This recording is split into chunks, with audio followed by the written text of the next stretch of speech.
In this video, I am going to share with you the 7 steps of product manufacturing in India. You can learn and follow these steps to get your product manufactured in India before spending any budget on it. So, how to manufacture product in India in 7 easy steps. Actually, India is one of the world's leading manufacturing countries. India's proximity and trade relationship with China is one reason this industry is thriving and is contributes majorly to the country's economy. In this video, I will show how products are manufactured in India, sourcing, vendors, pricing, and several other relevant information you may need before sourcing product from India. Watch this video until the end to understand the full process. If you skip the video, then you could miss the important steps. Let's begin. India is the home to one of the fastest growing economies in the world. So, how are you going to find the right manufacturer in India? The growth stems from our robust industrial and manufacturing sectors that has been seen as one of the biggest wholesale suppliers in India of various products and raw materials. Multinationals in diversified fields source products from India given the country's robust manufacturing sector. While world leading companies have the financial muscle and connections to find the right suppliers, the same cannot be said about small businesses and owners. For those new to the country's supply chain operations, it is important to keep a note of a few basic risks as well as challenges in finding the best suppliers before sourcing products. Finding the right wholesale supplier or manufacturer in India, unlike in mature and developed economies, is not easy. Many Indian suppliers don't maintain updated catalog of their products. In addition, very few suppliers have websites where they display their products. Okay, following are the 7 steps to manufacture your products in India. These steps might look daunting at the first sight, but will become easier when you start practicing them. Okay, so let's begin. So the number one step in the product manufacturing in India is a different methods of sourcing. Second one is calculate product's final cost, which is really very important to understand the final cost of your product when you are manufacturing that in any country, including India. Third one is the set product's selling price. So like which price are you going to sell your product to is also important. So I will guide you through the how to calculate that selling price of your product. Number 4 is test your product. So before go to the market, you have to test your product and get the reply from the market so that you can understand whether your product are going to sell in the market or not. Number 5 is the understanding high minimum order quantity. So if it is a very high minimum order quantity, then it's going to be very difficult, or it's going to be a little bit difficult for you to get that product. So how to cope up with that high minimum order quantity, I'm going to describe in this section. Number 6 is ensure product import processes. So you have to understand all the importing processes when you are importing this from India. The last one is the risk prevention strategies. So I'm going to show you the risk which is involved in importing and manufacturing these products in India. So let's start. The first one is the different methods of sourcing. So the first step to start up a product manufacturing in India is to understand the various methods of sourcing your final product, which is true. So let's look at the popular sourcing methods. First one is the sourcing agent. Yes, definitely you can use the sourcing agents to get your product manufactured in India. You can use the social media to get your products manufactured in India. You can use the trade shows. You can go to the trade shows and meet your manufacturer or suppliers over there, or you can use the online marketplaces to get the suppliers or manufacturer. Actually, I have discussed these sourcing methods in details in another video. You can watch that video from the I button displaying upper right corner of this video after watching this video. Let's move on to the sourcing agent, which is the first method or first step in the process. Sourcing agents help to manufacture products in India at every step of the manufacturing process, and they are not only experienced in the export business but also offer some assurance in the business relationship as well. So you can use the sourcing agents to source project or to manufacture your product in India. One of the easiest way of finding the best supplier in India involves dealing with a reputable and experienced sourcing agent. Dealing with an agent is especially important when planning to order in large quantities. An agent would be able to find and vet the best suppliers depending on the product one wishes to buy. The agent would also come in handy when negotiating prices of potential buys as well as placing orders and conducting quality controls. So they can check your quality of your product when it's done and before importing it to your country. So that is really handy when you are using the sourcing agents. And agents also help in the logistic process by ensuring goods get delivered on time to your country. Let's move on to the second one, which is social media. Even the social media platform like Instagram and Facebook should not be your first place to call when sourcing from India. However, may be fortunate to find some of these suppliers who manufacture product in India mainly through Facebook ads. So you can use the Facebook ads to get information from these suppliers and you can go from there. Third one is the trade shows. So how buyer can use a trade shows to manufacture their products in India. Commerce trade shows like the Indian International Trade Fair and Indian Handicrafts and Gifts Fair remain one of the best places to find legitimate suppliers because these events are physical and verifying potential and reliable suppliers are more accessible. It is also a chance to negotiate and form a stable relationship before entering into this business. So you can visit these trade fairs to meet the suppliers or your potential buyer to meet the potential suppliers or manufacturers in these trade shows directly, and you can talk to them. You can visit their stall and you can check the products directly from there. There are other trade shows in India like Indian Medical Expo, which is held in Bengaluru, India Food Expo, or India Art Festivals. Other trade shows fairs in India, I have discussed these trade shows in detail in another video. You can watch that video from the I button displaying on the upper right corner of this video after watching this video if you want to get a detail how to get from the trade shows. Let's move on. The next one is the online marketplaces. So before showing these marketplaces, I am going to put some disclaimer. So I'm not an affiliate for any online marketplaces in the list. The list is purely based upon my research.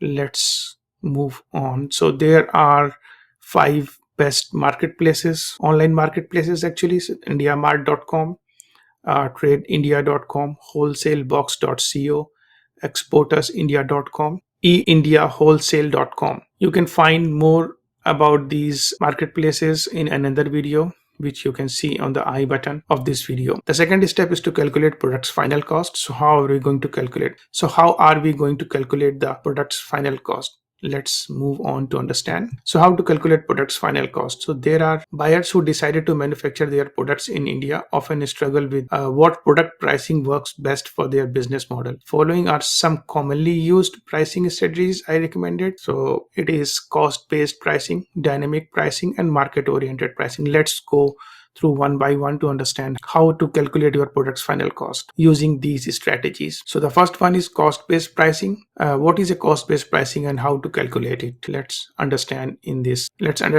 slide. What is cost-based pricing? Cost-based pricing is a pricing method that is based on the cost of production, manufacturing, and distribution of a product. Essentially, the price of a product is determined by adding a percentage of the manufacturing cost to the selling price to make profit. Cost-based pricing is one of a handful of pricing strategies. Companies implement a cost-based pricing strategy to make a certain percentage more than the total cost of production and manufacturing. It's a popular pricing choice among manufacturing organizations. There are 2 types of cost-based pricing: cost plus pricing and break-even pricing. So let's understand what are these 2 cost-based pricing strategies are. The first one is cost plus pricing. So the first cost-based pricing strategy is cost plus pricing. Cost plus pricing is a pricing method where you add a markup to the cost of your products and services over the production and manufacturing costs. So this is simple pricing method where a fixed percentage is added on top of the production cost for 1 unit of product, that is unit cost. This pricing strategy simply ignores consumer demand and competitor prices. To calculate the cost plus price, you will need to add the material, labor, and overhead cost and then multiply it by 1 plus the markup amount, which is going to be your product's final cost. Let's move on to the next one, which is break-even pricing. So the second cost-based pricing strategy is break-even pricing. The price of a product is determined by the price of its manufacturing, production, and delivery without a markup. Ultimately, this strategy is used to determine how many units a company needs to sell to cover the cost of production, instead of marking up each individual unit for the purpose of generating revenue. To calculate break-even pricing, all you need to do is divide the fixed cost by the production unit volume plus variable cost. Let's understand with the help of an example in the next slide. So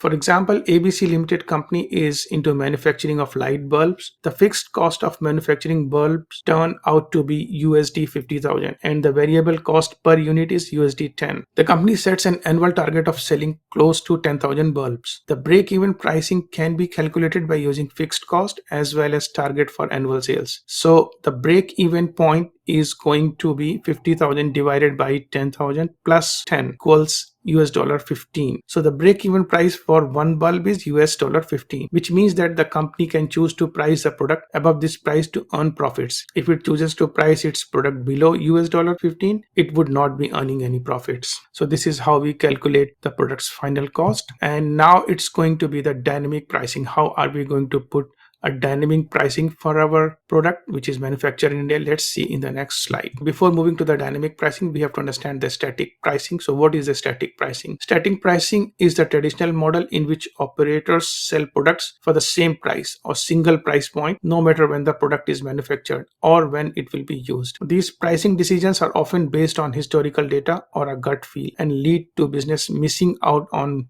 valuable revenue. With the static pricing, sellers are often underpriced on their best days and overpriced on their slowest days. The choice of static price is certainly a very risky strategy to be pursued if you are running an e-commerce business. Choosing not to change the price according to your market trends and therefore competition may occur an indefinite amount of lost sales opportunities. The static price is recommended when you are the manufacturer, which is able to establish a price valid for all kind of customers. Let's see how the dynamic pricing works instead of fixed ones. At its core, the idea behind the dynamic pricing model is to sell the same product at different prices to different group of people. For this method, an item's sale price is based on a demand for it, where the need for the product is particularly high during a specific period. Suppliers who manufacture products in India often take advantage and create a surge in the price of the products for profit maximization. In essence, dynamic pricing is the concept of selling the same product at different prices based on the changing dynamics of the current market demand. This is why it is also called real-time pricing, surge pricing, or time-based pricing. The decision-making process behind the dynamic pricing model is quite impressive. Under the hood, the machine learning robots are working for you to develop new algorithm models based on the market demand and your competitors' actions. The data-driven process allows companies to adjust the prices of their goods continuously within seconds. Examples are Valentine season and Christmas is two of the most celebrated period in a year. As you might imagine, it is a good time for suppliers who manufacture products in India to create seasonal themed items and sell them at a price above the regular. Let's move on to the next slide. So there are 5 types of dynamic pricing: segmented pricing, time-based pricing,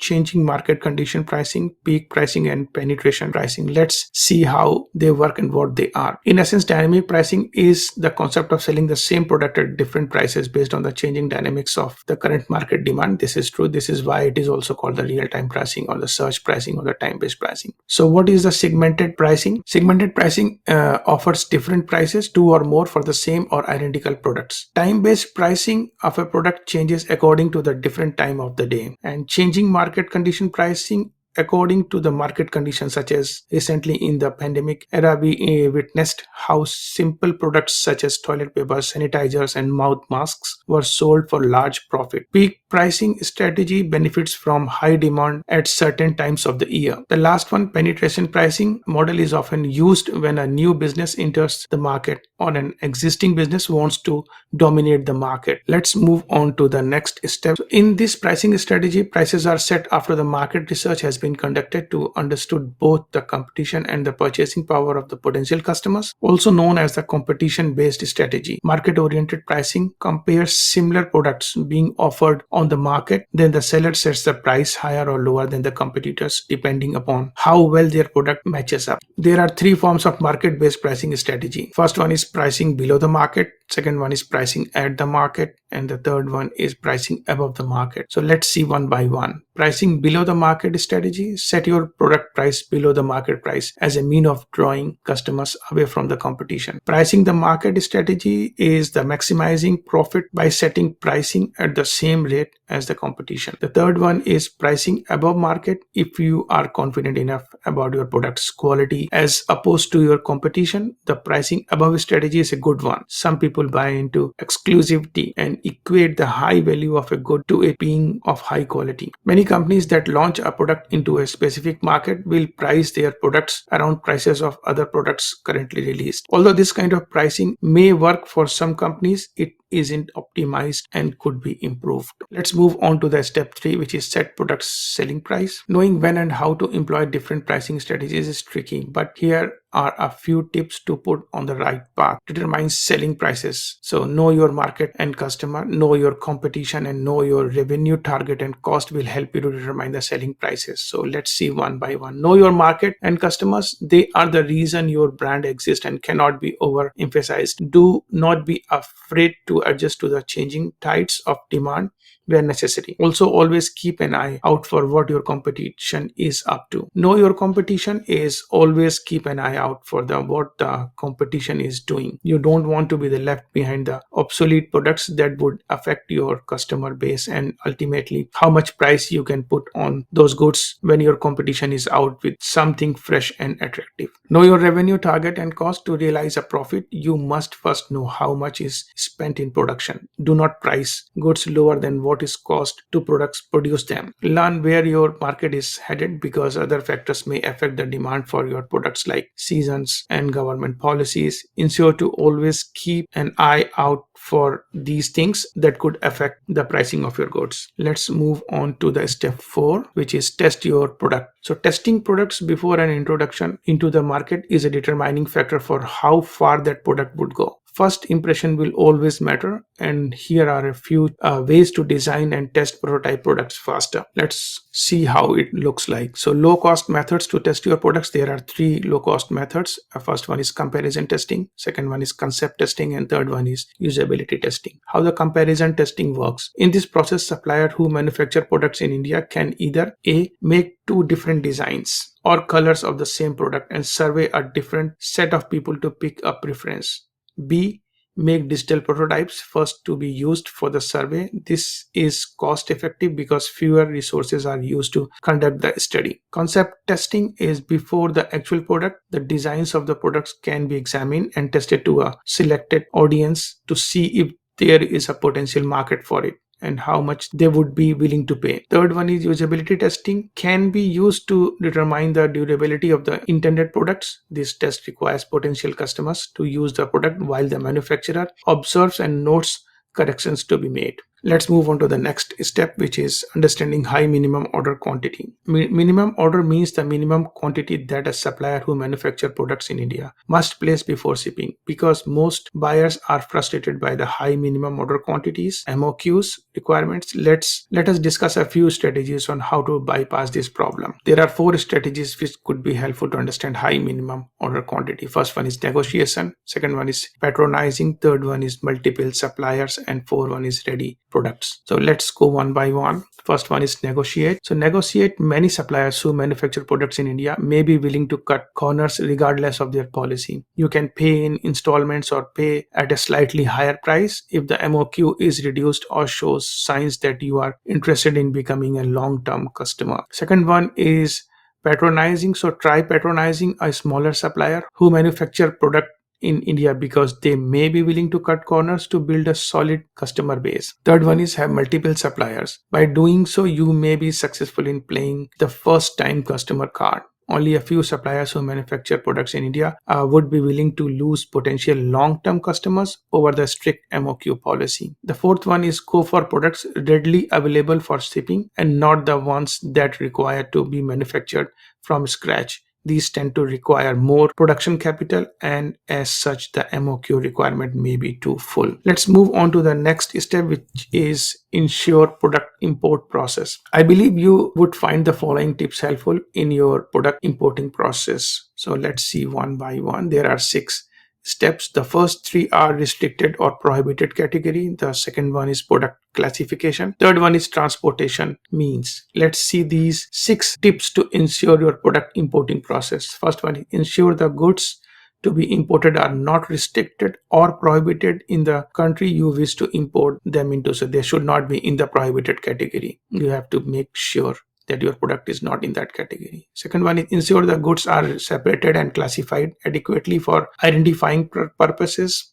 So they should be classified in a category where they can identify it easily. The third one is determine the transportation means of the cargo. You can decide to send through air freight or sea freight or courier, whatever you like. By air would cost a bit more than the other means. So you have to decide how you are going to send your products to the warehouse in the country where you import from. Let's see the 6 steps in the next slide. The fourth one is shipping and customs charges. The fifth one is track cargo, and the sixth one is customs clearance. Okay, so obtain shipping and custom charges required to be paid. Yeah, definitely it should be paid. Without paying it, you cannot import that products in your country. Track the cargo from departure to arrival. You have to track all the cargo by yourself or by the help of the shipper. And upon arrival, ensure to clear goods with the country's custom officials, receive shipments and inspect goods right way. Let's move on to the next step, which is risk prevention strategies. So how you are going to prevent the risk which is involved in manufactured and importing the goods into your country. So there are 5 strategies. So first one is know your supply chain. The second one is to identify possible risk. Third one is have a contingency plan. The fourth one is conduct training for staff. And the fifth one is leverage on technology for data analysis. So let's go one by one. Know your supply chain before having a long-term relationship with a supplier who manufactures products in India. Ensure a proper study on the integrity of the supplier is done. Failure to do so comes with consequences. The second one is identify possible risks. The first step to handling risk is getting ahead of it. Takes a step in ensure a proper study of all the potential dangers that can spoil the business. The third one is have a contingency plan. Where there are hiccups, there should always be a contingency plan to ensure the business is not frustrated into a halt. So this is really an important step which will prevent the risks. The fourth one is conduct training for staff. Mandatory inductions should be organized for all new employees to ensure everyone is up to their speed about the practices and procedures to mitigate risk. The fifth one is leverage on technology for data analysis. The world is going digital, that is for sure, and technology has proved helpful in giving accurate data and projections on the possible risk that can hinder a business. It is advisable to take advantage of that. So these were the 7 steps of product manufacturing in India, each of these steps. So I will read the steps again. First one is different methods of sourcing. Second one is calculate product's final cost. Third one is set product selling price. Fourth one is test your product. Fifth one is understanding high minimum order quantity. Sixth one is ensure product import process, and 7th one is risk prevention strategies. If you take care of these 7 steps of product manufacturing in India, you are going to get a very good product, or you are going to be in the safe hands in India. Thank you for watching. Please like, comment and share this video. If you like this video, then you will like our other videos on sourcing from India as well. Please watch how to find wholesale suppliers and manufacturing in India in the videos shown on your screen. Thank you for watching.